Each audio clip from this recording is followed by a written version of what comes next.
الحمد لله رب العالمين والصلاة والسلام على سيد الأنبياء والمرسلين وعلى آله وأصحابه أجمعين. أما بعد فأعوذ بالله من الشيطان الرجيم. بسم الله الرحمن الرحيم.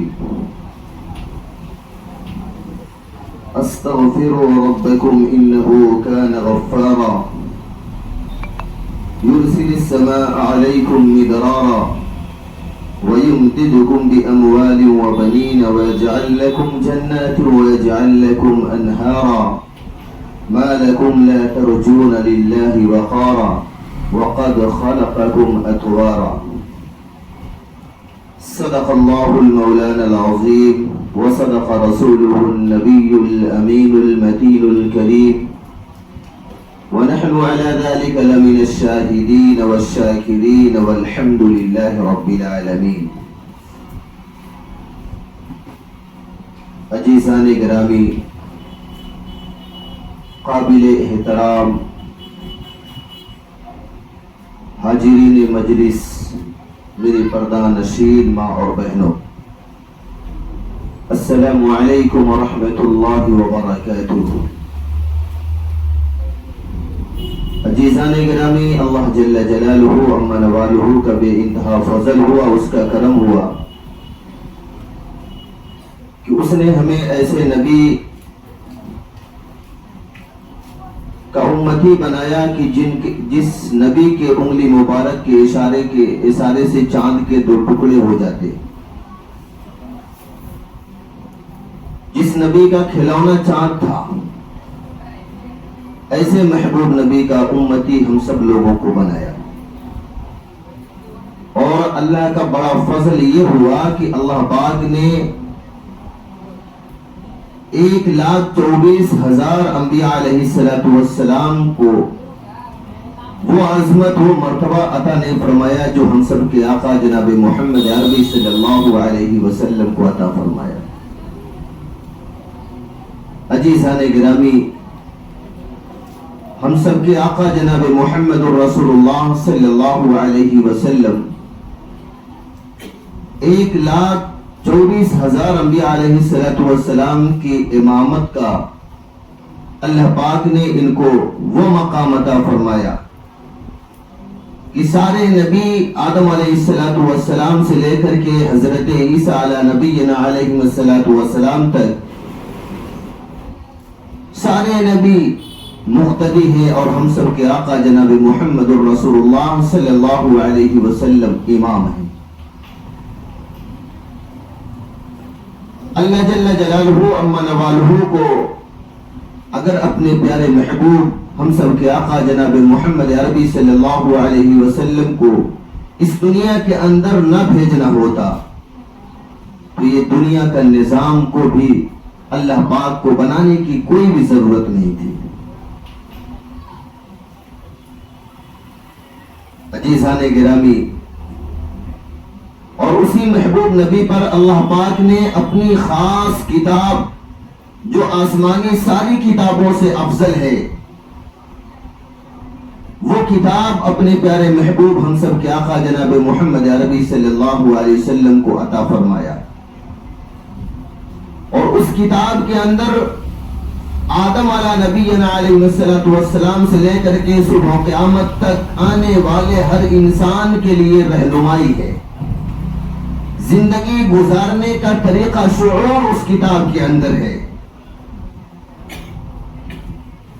وہ کتاب ایسی عظیم الشان کتاب ہے کہ اللہ کی وحدانیت کو اور نبی پاک صلی اللہ علیہ وسلم کی عظمت کو اللہ پاک نے پوری طرح سے اس کتاب کے اندر اللہ پاک نے رکھ دیا. عزیزان گرامی، اور جو اس کتاب سے محبت کیا، جو اس نبی سے محبت کیا، اللہ پاک نے ان کے بھی سروں پر ایسے تاج پہنا دیے کہ صبح قیامت تک آنے والے ہر انسان کے دل میں ان کی عظمت،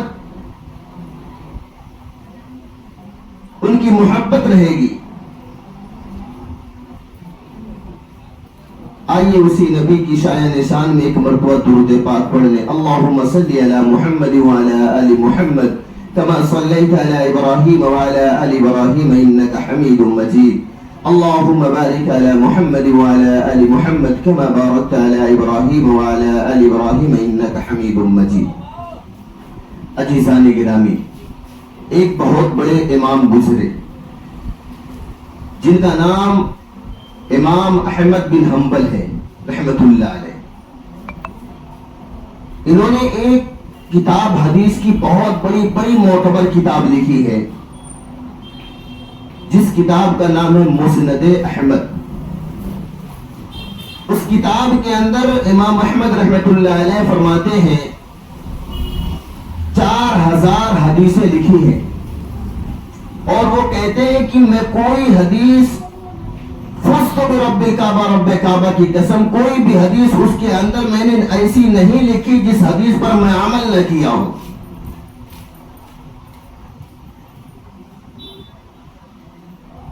وہ کتاب 4000 حدیثوں پر مشتمل ہے، مسند احمد. ایک مرتبہ وہ کہیں تشریف لے کر جا رہے تھے، راستے میں شام ہو گئے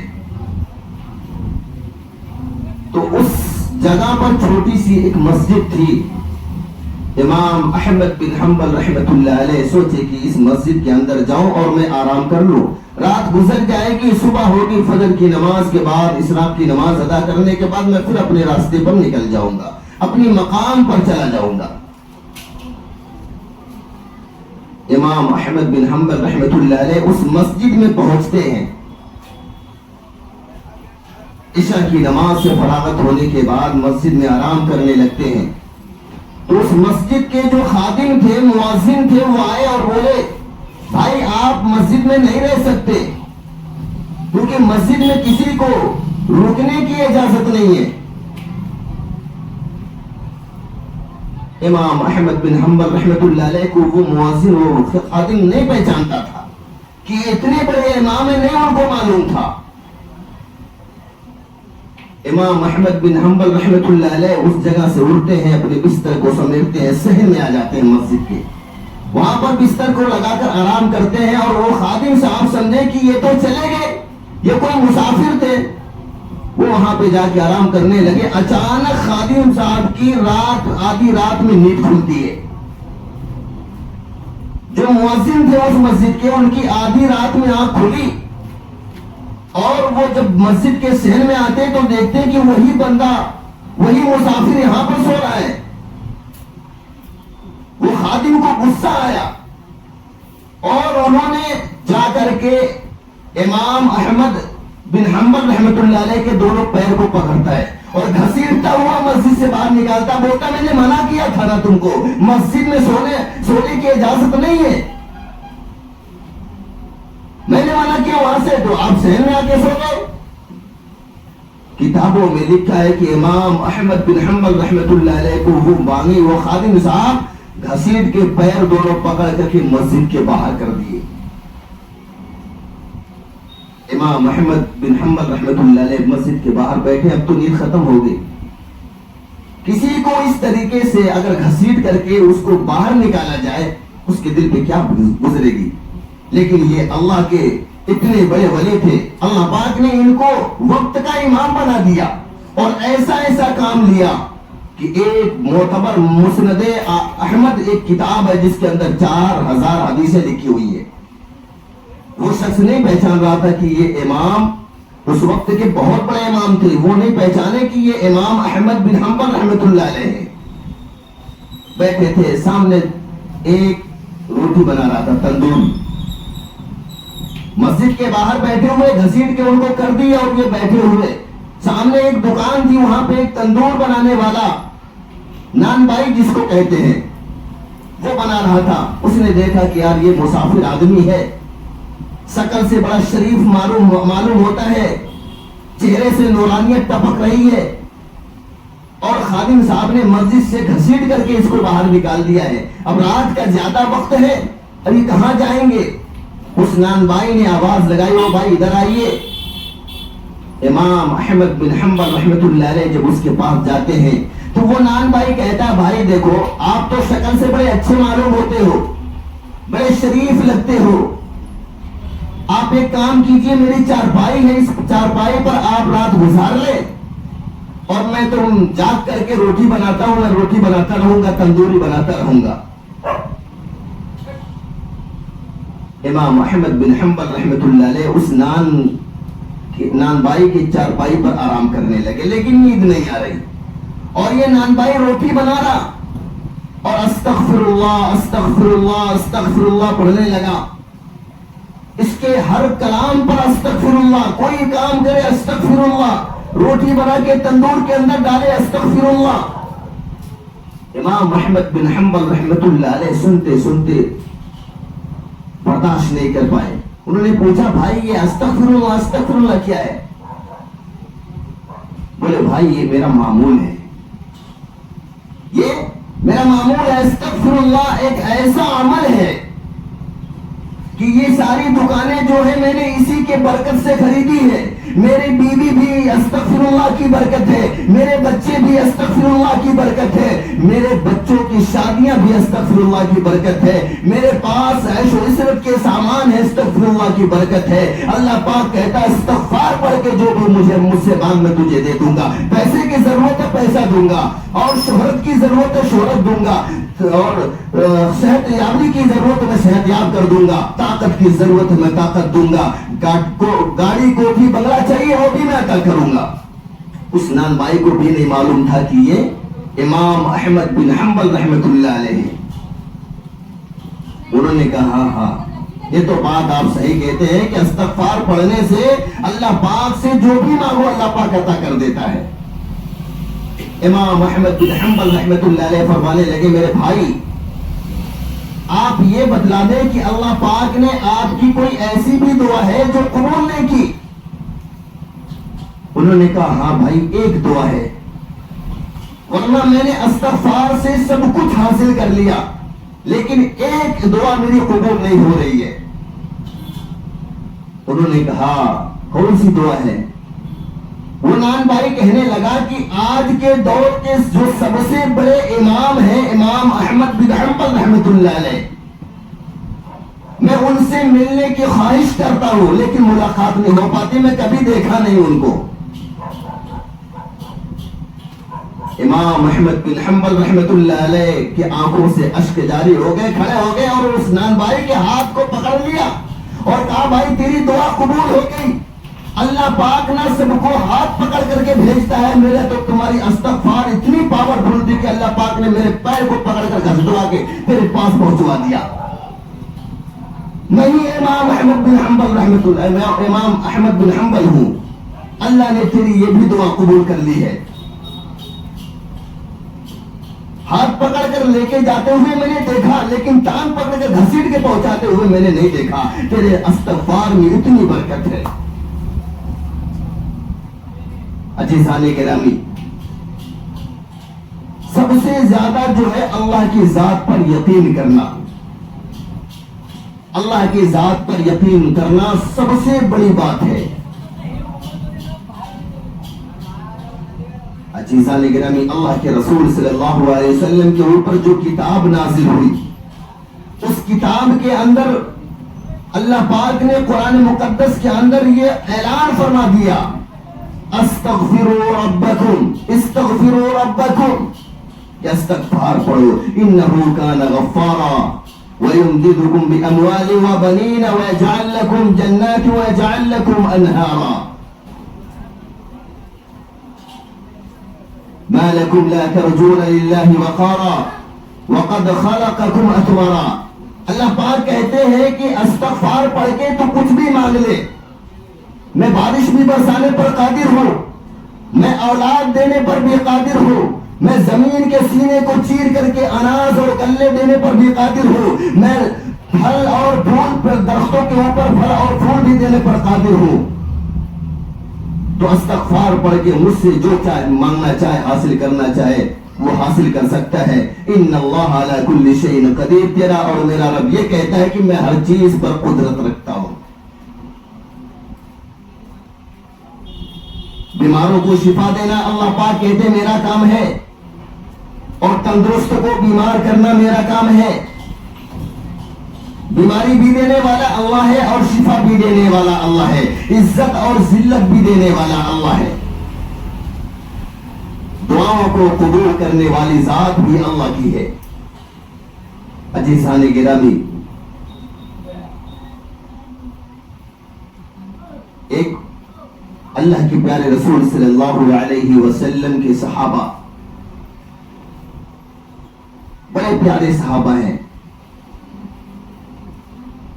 اور وہ ایک مرتبہ رات کا وقت تھا، شام کا وقت تھا، اپنے ساتھیوں کو لے کر کہیں سفر پہ جا رہے تھے۔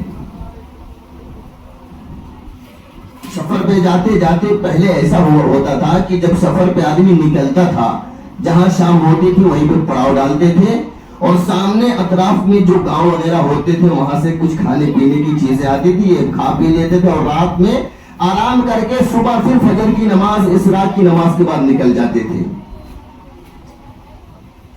اللہ کے نبی صلی اللہ علیہ وسلم کے صحابہ حضرت سعید رضی اللہ تعالیٰ عنہ اپنے ساتھیوں کے ساتھ قافلے کے لے کر کے روانہ ہو گئے۔ شام ہو گئی، ایک جگہ پڑاؤ ڈالے۔ اس قافلے کے امیر حضرت سعید خدری رضی اللہ تعالیٰ عنہ تھے، بڑے پیارے صحابہ ہیں۔ شام ہوئی، گاؤں کے اندر پتہ چلا کہ ایک قافلہ آیا ہوا، یہاں پر پڑاؤ ڈالا ہوا ہے۔ انہوں نے اپنے قاصد کو بھیجا، بھائی کچھ کھانے پینے کی چیزیں ہو تو دے دو، آج رات یہاں گزاریں گے، صبح کا وقت ہوگا، فجر کی نماز ادا کریں گے، اس کے بعد اسراء کے بعد ہم یہاں سے نکل جائیں گے۔ گاؤں والوں نے منع کر دیا، ہم کچھ نہیں دینے والے۔ قاصد آیا اور حضرت سعید خدری رضی اللہ تعالی عنہ سے کہنے لگا، بھائی گاؤں کے لوگ منع کر رہے ہیں۔ انہوں نے کہا ٹھیک، کوئی بات نہیں، عشاء کی نماز پڑھیے، اس کے بعد آرام کر لیجئے، سو جائیے۔ سارے لوگوں نے عشاء کی نماز ادا کی، اس کے بعد آرام کرنے لگے۔ آدھی رات گزری تھی کہ اس گاؤں کے اندر جو سب سے بڑا چودھری تھا، مالدار تھا، امیر تھا، اس گاؤں کا جو مکھیا تھا، اس کو سانپ نے کاٹ لیا۔ سانپ نے اس مکھیا کو کاٹا اور اس کا زہر بڑی تیزی سے بدن میں پھیلنے لگا۔ اس وقت کے جو سب سے بڑے بڑے ڈاکٹر، حکیم، طبیب تھے، سب لوگوں کو بلا کر علاج کروانے لگے۔ حدیث کی کتابوں میں لکھا ہے کہ وہ جو مالدار تھا، وہ جو وہاں کا چودھری تھا، وہ زمین کے اوپر جس طریقے سے مچھلی کو تڑپتی ہے اسی طریقے سے وہ بھی تڑپ رہا تھا، لیکن کسی حکیم، ڈاکٹر، طبیب نے اس کا علاج نہیں کر سکا، اور اس کا زہر سانپ جو کاٹا تھا بڑی تیزی سے اس کے بدن کے اندر پھیلنے لگا۔ کسی نے کہا بھائی صاحب وہ سامنے گاؤں کے باہر ایک پڑاؤ ہے ڈالے ہوئے، کچھ لوگ آئے ہوئے ہیں، داڑھی ٹوپی سفید کرتا اور امامہ سروں پر ہے، وہ بڑے لوگ اچھے لگتے ہیں، ان کے پاس جائے، ہو سکتا ہے ان میں کوئی علاج کرنے والا ہو، کوئی جھاڑ پھونک کرنے والا ہو، آپ ان کو لے کر آ جائے، ہو سکتا ہے ان کی جان بچ جائے۔ ہمارے گاؤں کی یہ مکھیا ہے، یہ ہمارے گاؤں کی شان ہے، یہ ہمارے گاؤں کی چودھری ہے اور مالدار ہے، اگر ان کو کچھ ہو گیا تو گاؤں بڑا خسارے میں ہو جائے گا۔ عزیزان گرامی، کچھ لوگ وہاں سے آئے اور جہاں پر یہ صحابہ اکرام رضوان اللہ تعالی علیہ مجمعین پڑاؤ ڈالے ہوئے تھے، اس پڑاؤ کے اندر گھسے اور آواز کی، بھائی کسی کو اگر یہ معلوم ہے علاج کرنا، ہمارے گاؤں کی جو مکھیا ہے، چودھری ہے، امیر ہے، مرئیس ہے، ان کو سانپ نے کاٹ لیا ہے، اور بڑے سے بڑے ڈاکٹر، حکیم، طبیب آئے، کوئی علاج نہیں کر سکا، ان کی بدن کے اندر بہت تیزی سے زہر پھیل رہا ہے، اگر آپ لوگوں کے اندر کوئی ایسے آدمی ہو جو ان کا علاج کر سکے تو آپ ہمارے ساتھ چلے۔ سب لوگوں نے کہا بھائی ہمارے پاس تو کوئی علاج نہیں ہے، لیکن وہ صحابہ حضرت ابو سعید خدری رضی اللہ تعالیٰ عنہ کھڑے ہو گئے اور بولے ہاں بھائی میں ہوں، میں علاج کر دوں گا۔ سارے لوگوں نے کہا بھائی یہ کب سے ڈاکٹر حکیم بن گئے؟